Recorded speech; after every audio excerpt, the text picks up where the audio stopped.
In this video, I'm going to be showing you how to use emojis inside of Mote.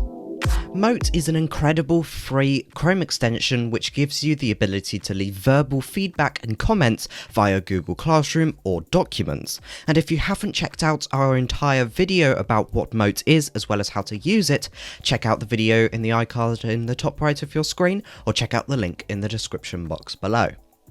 To insert emojis using Mote, all you need to do is select something you want to comment on. I want to comment on this piece of text here. And then what we want to do is create a comment by clicking on the comment icon at the right hand side of the document.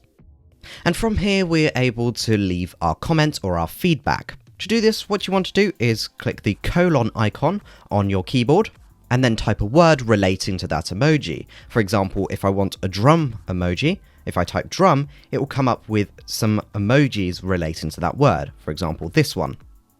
And Mote have a plethora of emojis to choose from if you desire, meaning that you can find an emoji which fits in with that situation or scenario. So that's how to use emojis inside of Mote.